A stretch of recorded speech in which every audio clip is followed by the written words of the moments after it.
having the life that you want and wanting the life that you have is exactly the same thing.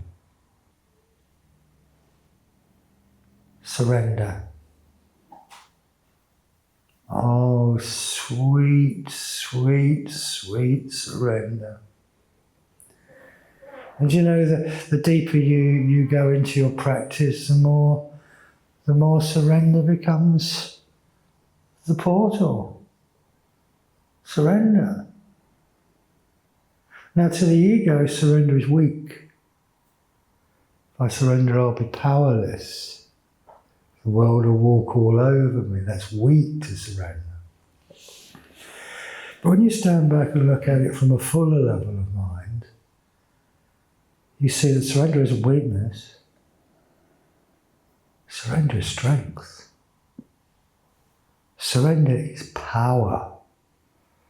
And surrender is the only sane response.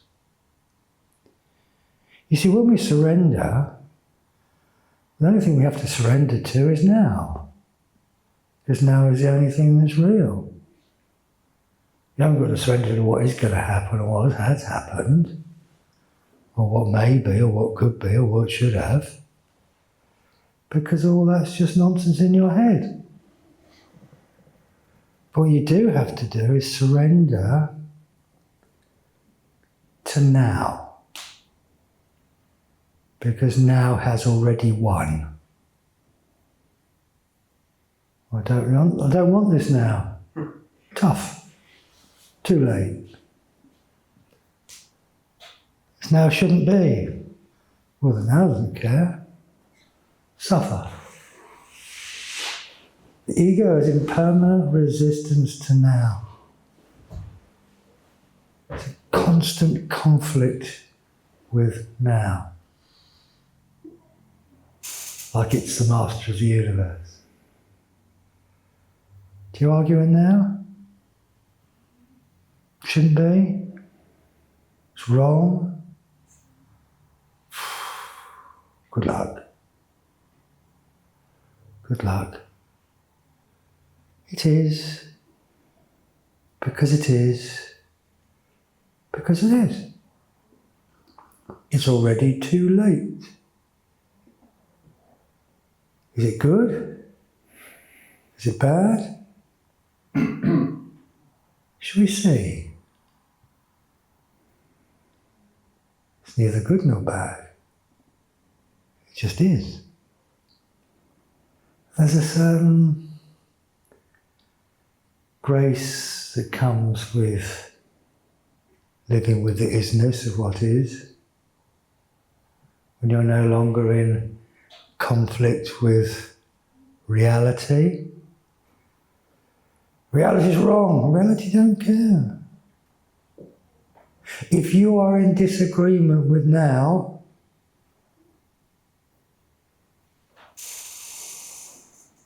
then you suffer. You're stuck in a traffic jam.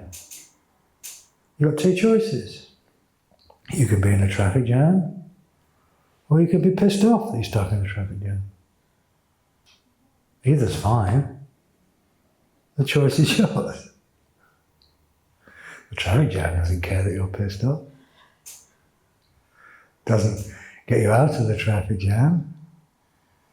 It just makes your time in it infinitely more uncomfortable.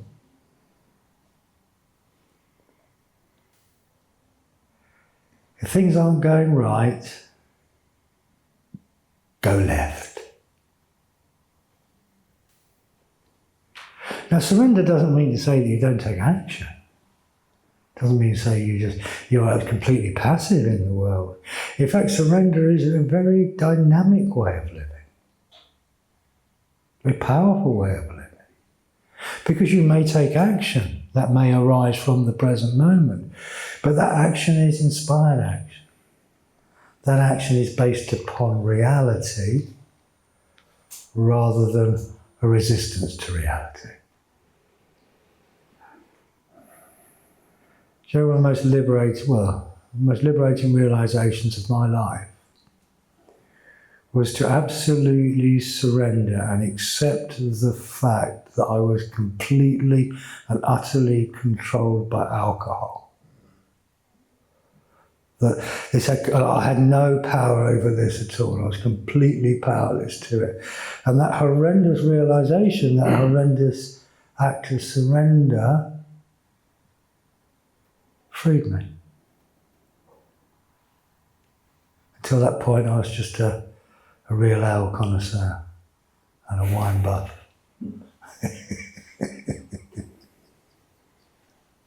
So surrender gives you power.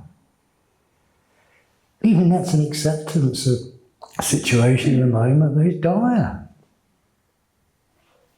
Surrender. It is dire. That means I've got to take this action, I've got to take that action.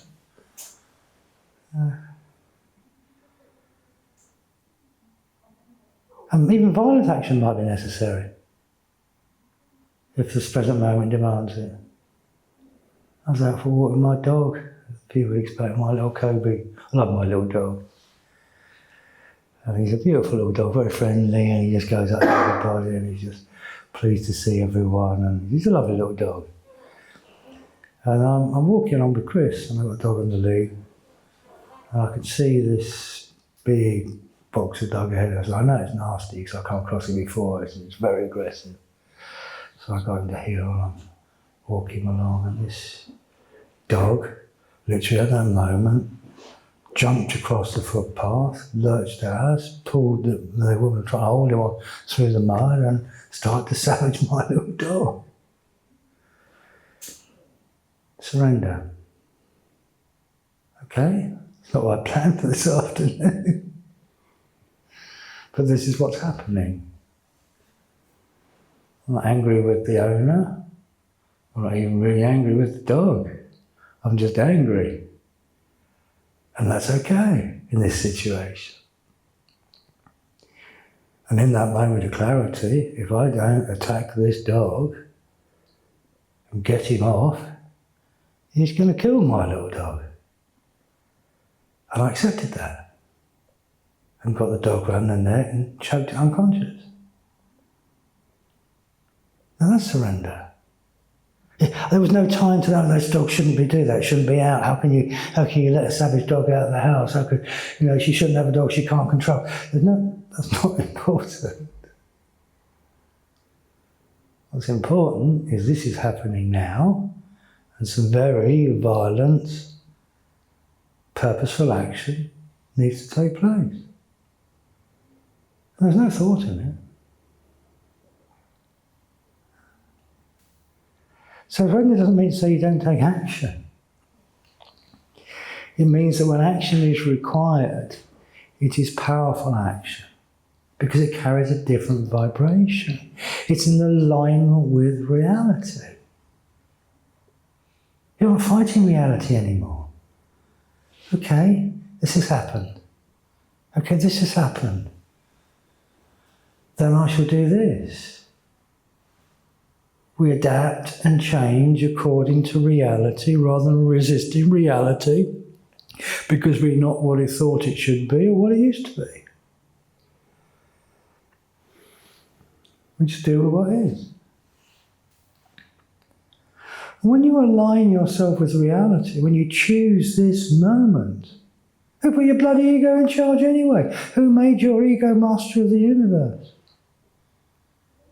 Who put it in charge? I've made a really shit job of it. I wouldn't put it in charge of the universe. But it thinks it is, doesn't it? It thinks it can command reality. Yes, this is how reality should be. I'm right and reality is wrong, it says. Reality, bow to my will. And if you don't, I'm going to be angry and upset and stressed. Yeah. How would it be if your will was aligned with reality?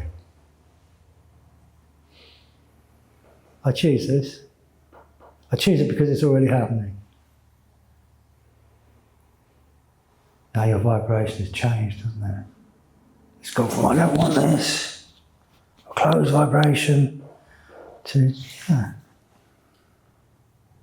I'm in line with this, I'm aligned with this, I'm aligned with reality. And when that happens, magic happens. Because you let something through. Yeah, listen carefully. Having the life that you want and wanting the life that you have is exactly the same thing.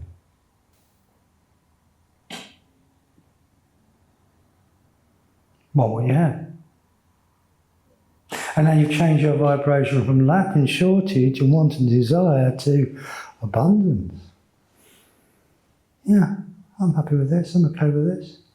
My ego is in strict competition with it, but I choose this.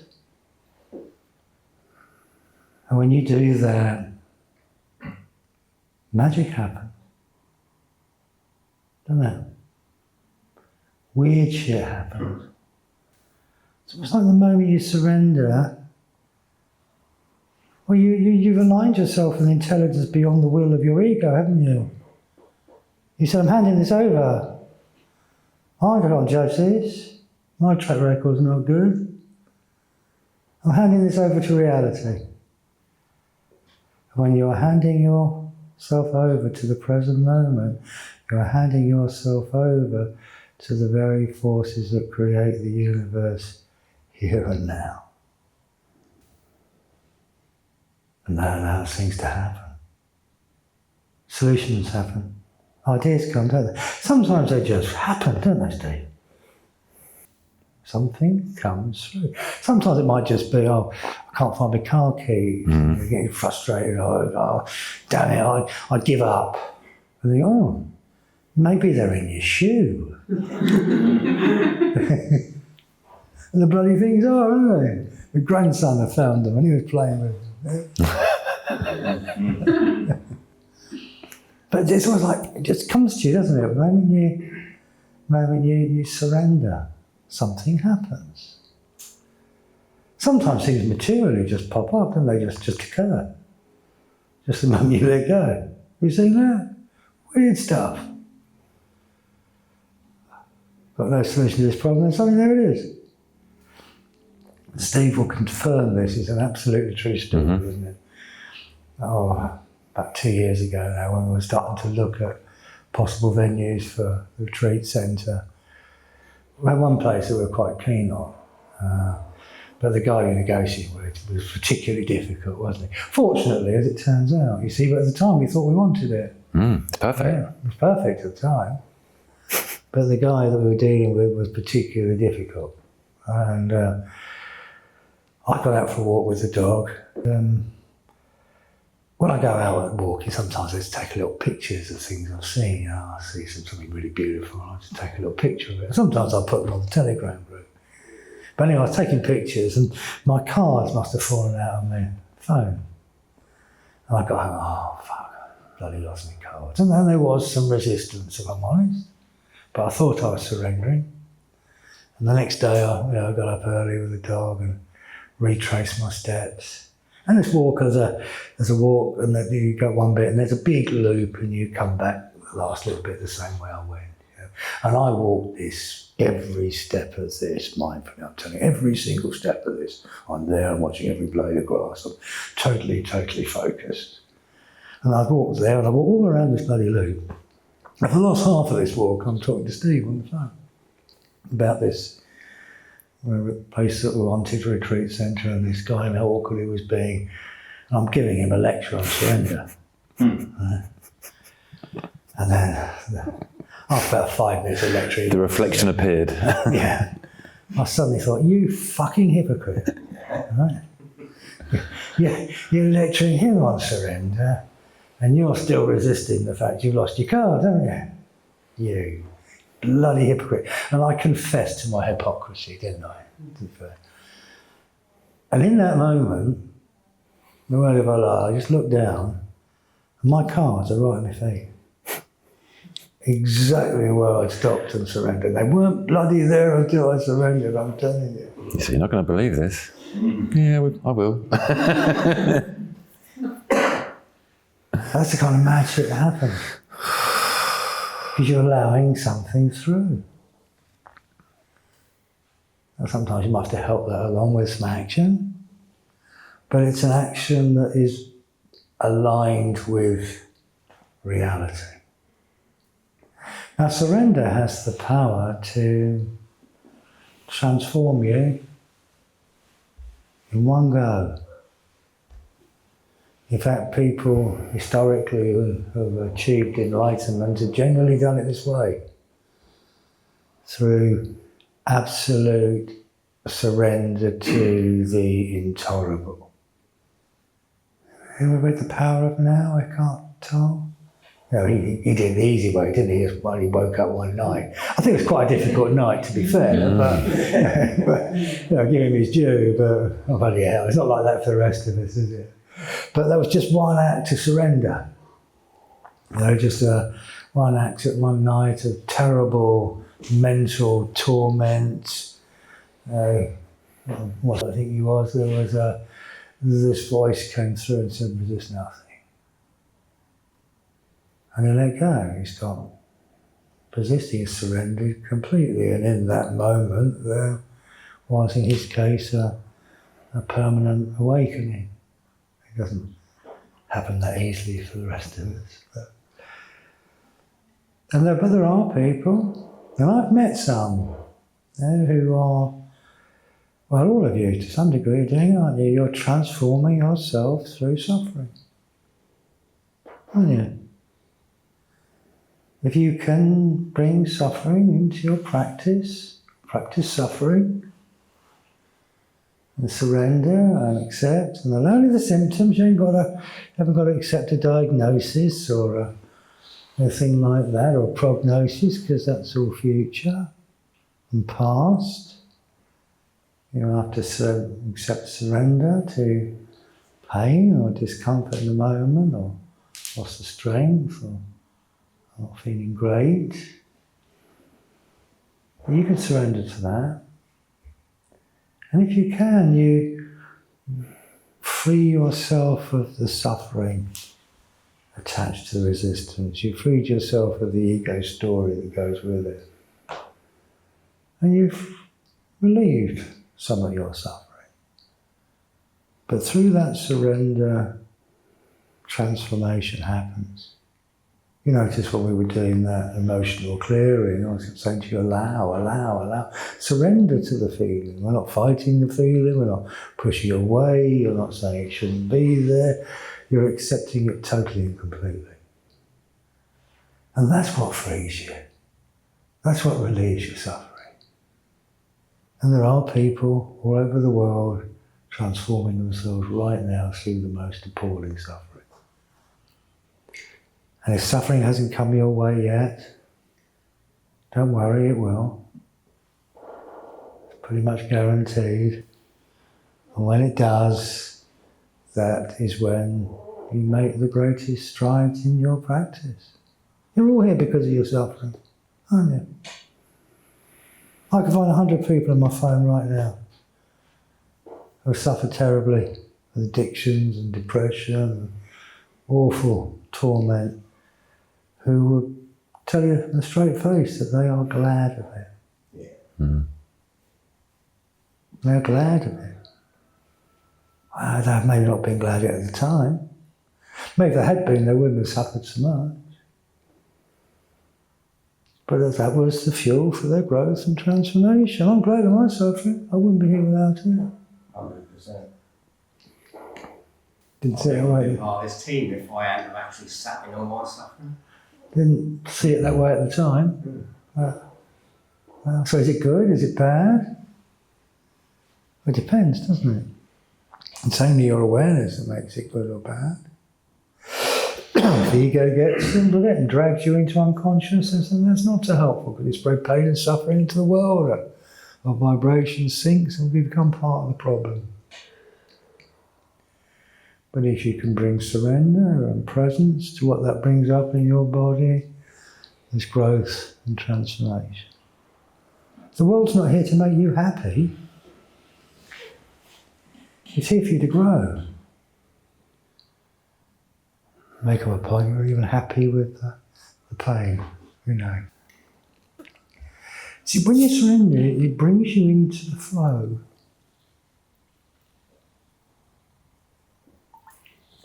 You're flowing with life rather than fighting life.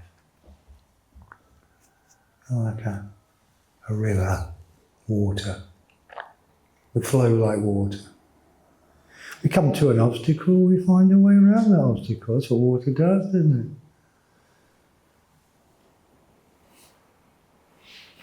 it? But if we reach an obstacle, okay, if it's not going according to my plan, then I have to adapt and change my plan, don't I? Not continue with my ego's will. Mm-hmm. Sorry. You're still with me? So surrender to life. There's a traffic jam on the way home. There's a traffic jam on the way home. It's okay. Maybe that's an opportunity to make that phone call that you meant to, or enjoy the sunset, or listen to that piece of music on the radio. When we surrender, we change our experience. And something comes through.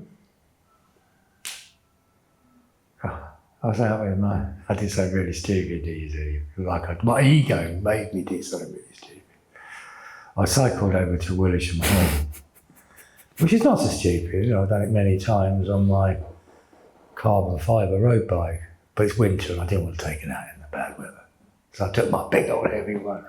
God, fucking hell. And I get there and he's going, I've been a few hours and I thought it was time to go home. And Steve's often we lift home. He said, no, I'll drive you home. James Several often we lift home. I'll drive you lift home. No, my ego says. I'm going to do it. 20 miles, 5 miles down the road and my legs are seizing up. I've got 15 miles to go. Time for some surrender, isn't it?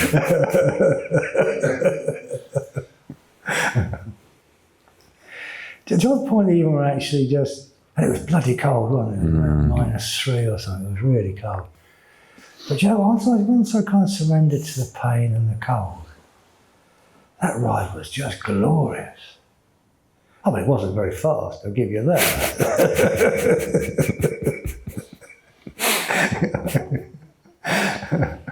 And some of the hills were a bit much, but it was a beautiful ride. Now, I could have cycled all the way back moaning and complaining about my legs, couldn't I? And how cold it was and what a prat I'd been for not getting the lift back. That's option one. Okay, my legs hurt, it's really cold, and I'm okay with that. And now I can see the frost. I can see the moonlight. And I can see the light in the trees. And that only becomes available through that act of surrender. Love, life, live now.